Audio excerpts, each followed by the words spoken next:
দিনাজপুর জেলার করণদিঘি থানার অন্তর্গত পৌটি উচ্চ বিদ্যালয়ে আজ উৎসবের আবহ। প্রতি বছরের মতো এবারও বিদ্যালয়ে অনুষ্ঠিত হলো বার্ষিক ক্রীড়া প্রতিযোগিতা 2026। খুদে পড়ুয়াদের মনোমুগ্ধকর নৃত্য ও সঙ্গীত পরিবেশনার মধ্যে দিয়ে অনুষ্ঠানের শুভ সূচনা হয়।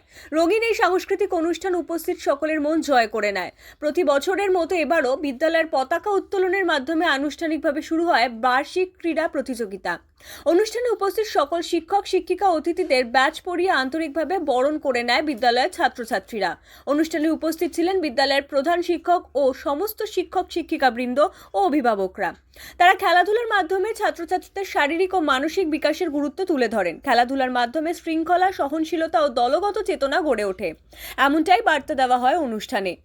এবছরের ক্রীড়া প্রতিযোগিতার মধ্যে ছিল দৌড় প্রতিযোগিতা, high jump, long jump, musical chair, shot put সহ বিভিন্ন ধরনের খেলাধুলা। প্রতিযোগিতার শেষে সকল জয়ী প্রতিযোগীদের হাতে পুরস্কার ও সার্টিফিকেট তুলে দেন বিদ্যালয়ের ভারপ্রাপ্ত শিক্ষক ও শিক্ষিকারা। উৎসাহ ও উদ্দীপনার মধ্যে সফলভাবে সম্পন্ন হয় পৌটি উচ্চ বিদ্যালয়ের বার্ষিক ক্রীড়া প্রতিযোগিতা 2026। উৎসাহিত করার জন্য মাননীয় প্রধান শিক্ষক মহাশয়, বাকি সমস্ত ছাত্রছাত্রী পার্টিসিপেন্ট যারা আছে আজকে তাদেরকে উৎসাহিত করার জন্য বক্তব্য রাখা। পরিচালনা সমিতির সভাপতি এবং আমার স্নেহের ছাত্র, আজকে প্রতি বছরের ন্যায় আমরা বাৎসরিক ক্রীড়া প্রতিযোগিতার অর্থ হলো ছাত্রছাত্রীরা আছো তারা প্রত্যেকেই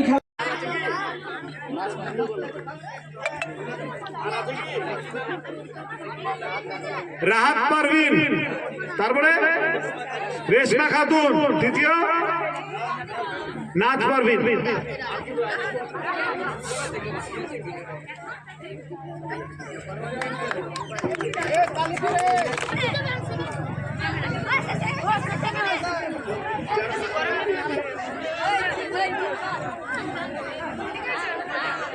ফাইভ সিক্স 200 মিটার দৌড় প্রতিযোগিতা বালিকা বিভাগ প্রথম স্থান অধিকারকারিণী ক্লাস 5-6 লং জাম্প বালিকা বিভাগ প্রথম স্থান অধিকারকারিণী নুসরত জাহান, দ্বিতীয় স্থান তামান্না নাজ।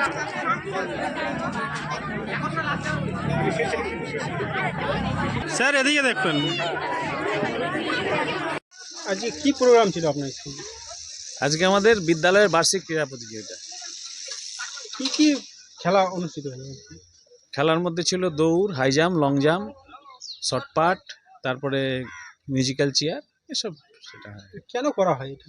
এটা হচ্ছে বাচ্চাদের শুধু পড়াশোনা করলে তো হয় না, পড়াশোনার সাথে সাথে মানে স্বাস্থ্যের দিকে লক্ষ্য করে মনের উন্নয়ন, শারীরিক মানসিক সব উন্নতির জন্য তাদের খেলাধুলারও দরকার আছে। ওই জন্য আমরা প্রতি বছর এটা করে থাকি এবং এর মধ্যে থেকেই নতুন নতুন প্লেয়ার উঠে আসবে যারা আগামী দিনে দেশের হয়তো ভালো কোথাও রান বা বিভিন্ন জায়গায় নিজের মান সম্মান নিয়ে দেশকে এগিয়ে নিয়ে যেতে পারবে।